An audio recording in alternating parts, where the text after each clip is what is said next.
First phylum आहे Porifera. Okay, Porifera meaning काय आहे त्याचं पोरीफेराचं, तर पोरी अँड फेरॉन असे दोन वर्ड एकत्र करून पोरीफेरा हा शब्द पडला आहे. तर पोरी मीन्स पोअर्स अँड फेरॉन मीन्स बिअरिंग. तर पोरी म्हणजे काय, तर पोअर्स म्हणजे होल असतात छोटे छोटे बॉडीमध्ये असे, जे की त्या बॉडीवरती पूर्ण तशा पद्धतीचे होल असतात किंवा पोअर्स असतात छोटे छोटे पूर्ण. त्याच्यामुळे त्याला त्या सगळ्या ॲनिमल्सना काय म्हटलं जातं, तर पोरीफेरा. ह्याचे एक्झाम्पल्स कुठचे कुठचे आहेत, तर स्कायफा, युस्पॉन्जिया, युप्लेक्टेला एक्सेट्रा. ओके, तर आपल्याला माहिती आहे स्पंज कसा असतो, छोटे छोटे त्याच्यामध्ये पोअर्स असतात ना, होल असतात ना. तर तसे जे काही होल असतात, तर सेम तशा पद्धतीचे ॲनिमल्स असतात. त्याच्यामुळे त्यांना पोरीफेरा हा फायलममध्ये त्यांना ॲड केलं आहे. Okay, these are aquatic animals. Most of them are marine and few are fresh water. Okay, तर हे जे काही ॲनिमल्स आहेत ते ॲक्वॅटिक असतात. मग ॲक्वॅटिक म्हणजे काय, तर पाण्यात राहणारे.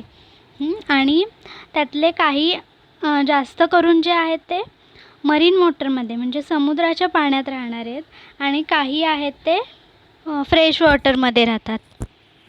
They are also called as sponges. तर त्या ॲनिमल्सना स्पॉन्जेस असं पण म्हटलं जातं. जसं की मी आत्ताच म्हटलं की त्यांचं स्ट्रक्चर जे आहे ते स्पॉन्जसारखं असतं, म्हणून त्याला स्पॉन्जेस असं सुद्धा म्हटलं जातं. त्यांची बॉडी कशी आहे, तर असिमेट्रिकल बॉडी. ओके, असिमेट्रिकल म्हणजे काय, आपण बघितलं ना बॉडीचं जे काही कटिंग केलं समजा, तर सेम पोर्शनमध्ये कट नाही होत, तर कुठले पण वेगवेगळे भाग कसेही चेंज होतं. त्यांचा आकार असा काही ठरलेला नसतो, त्याच्यामुळे त्यांना असिमेट्रिकल बॉडी असं म्हटलं जातं. These are sedentary animals. Okay, sedentary animals आहेत ते म्हणजे कुठेतरी चिकटून राहतात आणि वाढतात. पोहत वगैरे नाहीत, ते पाण्यात राहतात तर पोहत वगैरे नाहीत, तर पाण्यामध्ये जे काही दगड वगैरे असतील किंवा डेड मटेरियल वगैरे जे काही असणार आहे त्याच्यावरतीच त्यांची पूर्णपणे वाढ होते.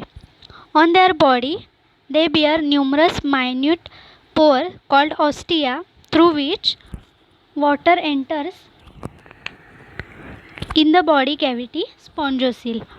ओके, तर काय होतं आहे, तर जे काही त्यांच्या बॉडीवरती छोटे छोटे पोअर्स असतात, तर त्या पोअर्समधून त्यांच्या बॉडीमध्ये आतमध्ये पाणी जातं, आणि जे काही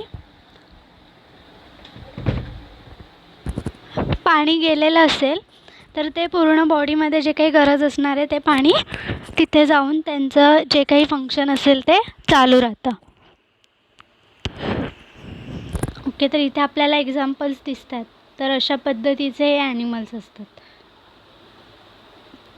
ओके, आणि वरच्या साईडला त्यांच्या जे काही आहे ते स्ट्रक्चरच्या वरच्या साईडला एक ऑस्क्युलम ओपनिंग असतं, तर त्याच्यातून जे काही आतमध्ये घेतलेलं वॉटर आहे ते त्याच्यातून बाहेर सोडतात, आणि बाकीचे जे पोअर्स असतात त्यातून आत घेतात ऑस्टियामधून आणि ऑस्क्युलममधून बाहेर सोडतात. Okay, water is circulated in the body through canal system. During it's circulation cells of animal body absorb food, exchange respiratory gases and release excretory product. Okay, तर ह्याच्यामध्ये काय होतं, जे काही फूड आहे ते सुद्धा वॉटरमधूनच घेतात. जे काही वेगवेगळे रेस्पिरेटरी गॅसेस आहेत, जसं की आपल्याला रेस्पिरेशनसाठी ऑक्सिजन लागतो, तसं त्यांना जे काही रेस्पिरेटरी गॅसेस लागतात ते सुद्धा ते वॉटरमधूनच घेतात. म्हणजे कुठून घेणार आहेत, तर जो ओस्टिया पोर्शन असतो त्याच्यातून सगळं घेतात, आणि जे काही रिलीज करायचे बाहेर टाकायचे ते ऑस्क्युलममधून एक्सक्रेटरी प्रोडक्ट म्हणून बाहेर सोडतात. Reproduce asexually as well as sexually. Asexual reproduction is perform by fragmentation and gemmule formation. These animals have ability of regeneration. तर असेक्शुअल रिप्रोडक्शन कशा पद्धतीने होतं, तर जे काही फ्रॅगमेंटेशन होतं म्हणजे थोडी बॉडी कट झाली की तिथून तेवढ्याच बॉडीमधून पुन्हा दुसरा ॲनिमल तयार होतो, अशा पद्धतीने त्यांचं रिप्रोड्यूस होतं.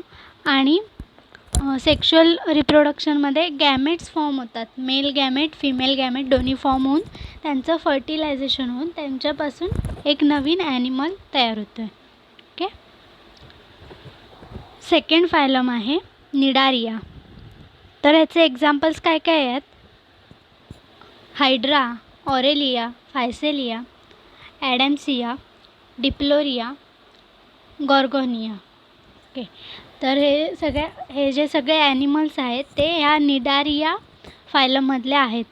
जसंच मी मगाशी म्हटलं तसंच की निडारिया हे प्रोनाऊन्सेशन वेगळं आहे आणि त्याची स्पेलिंग वेगळी आहे. स्पेलिंग स्टार्ट सीपासून होते पण प्रोनाऊन्सेशन करताना एनपासून बोलायचं असतं. निडारिया असं करायचं. आणि हे ॲनिमल्ससुद्धा कसे आहेत तर सगळे ॲक्वॅटिक आहेत, पाण्यात राहणारेच आहेत आणि त्यातले जास्त करून आहेत ते मरीन आहेत आणि काही आहेत ते फ्रेश वॉटरमध्ये राहतात. त्याच्यानंतर सेसाईल ऑर फ्री स्विमिंग. तर काही जे आहेत ते कसे आहेत चिकटून वाढतात आणि काय काय आहेत ते फ्री स्विमिंग करतात म्हणजे स्विमिंग करून वगैरे ते राहतात. Radial symmetry and are diploblastic with blind sac body plan. Okay. तर त्यांची सिमेट्री कशी आहे तर रॅडियल सिमेट्री आहे. म्हणजे काय तर त्यांच्या बॉडीचे 5 समान भाग होतात. ओके. त्याच्यानंतर डिप्लोब्लास्टिक म्हणजे 2 जर्म लेयर्सपासून बॉडी तयार झालेली आहे. They exhibit 2 body forms. Polyp is cylindrical form and medusa is umbrella like. Okay. तर इथे आपल्याला डायग्राम दिसते. तर खालचं जे आहे ते पॉलिप आहे आणि वरचं आहे ते अम्ब्रेला लाईक जे दिसते ते मेड्युसा आहे. Okay. Cnidarians reproduce both sexually and as well as asexually. Asexual reproduction takes place by budding and regeneration. Sexual reproduction takes place by gamete formation. Okay. तर असेक्शुअल रिप्रोडक्शन कशा पद्धतीने होते तर budding म्हणजे छोट्या छोट्या त्याच्या बर्ड्स तयार होऊन त्यांच्यापासून नवीन जे काही ऑर्गॅनिझम्स आहेत ते तयार होतात. तर हे बडिंगचं एक्झाम्पल हायड्रामध्ये आहे आणि हायड्राचं तुम्ही 10वीला वगैरे स्टडी नक्कीच केला असेल तर त्याच्यात बडिंग होतं. ओके. तर ही डायग्राम आहे ऑरेलियाची. ओके. तुम्ही जर गुगलवरती जाऊन हे जे सगळी नावं आहेत ते सर्च केलेत तर प्रत्येक ॲनिमल्स नेमके कसे दिसतात कसे राहतात हे सगळं आपल्याला तिथे दिसून येईल. त्याच्यामुळे नक्की सर्च करा गुगलवरती. ओके. थर्ड फायलम आहे टिनोफोरा. सेम तसंच निडारियासारखंच आहे ह्याचं पण स्पेलिंग स्टार्ट सीपासून होते पण प्रोनाऊन्सेशन टीपासून करायचं आहे. Ctenophora. These are commonly called comb jellies or sea walnuts.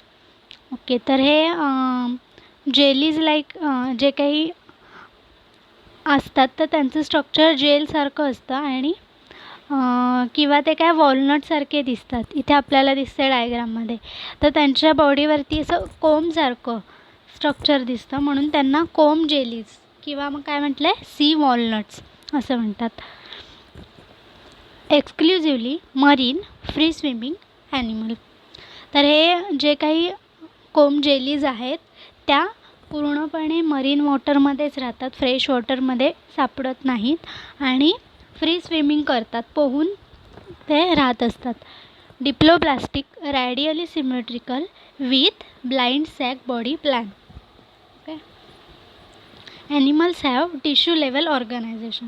Okay. Cell असतात. सेलपासून टिश्यू तयार झालेले आहेत. ऑर्गन्स यांच्यामध्ये नसतात. फक्त टिश्यू लेवलचं ऑर्गनायझेशन असतं. Locomotion is carried out by 8 rows of ciliated comb plates. Okay. तर जे काही कोम प्लेट्स असतात त्याच्यावरती म्हणजे जसं आपल्या कंगव्याला रोज असतात लाईनी असतात सेम तशा पद्धतीने ह्याच्यामध्ये कोम प्लेट्स दिसतात. Characteristic feature of ctenophores is bioluminescence. तर ते काय करतात फ्लुरोसन्स सोडतात म्हणजे पाण्यातसुद्धा ते चमकून दिसतात. हे त्यांचं एक स्पेशल कॅरेक्टर आहे. Ctenophora reproduce both asexually as well as sexually. Okay. आणि जे काही सेक्शुअल रिप्रोडक्शन होतं आहे ते गॅमेट फॉर्मेशननी होतं आहे. ओके. तर इथे एक्झाम्पल आहे कोंब जेलीचं. ओके. तर इथे आज आपण 3 फायलम बघितले. फर्स्ट होता कोणता? Phylum Porifera, second Cnidaria and third Ctenophora. असे 3 फायलम आज आपण बघितलेत.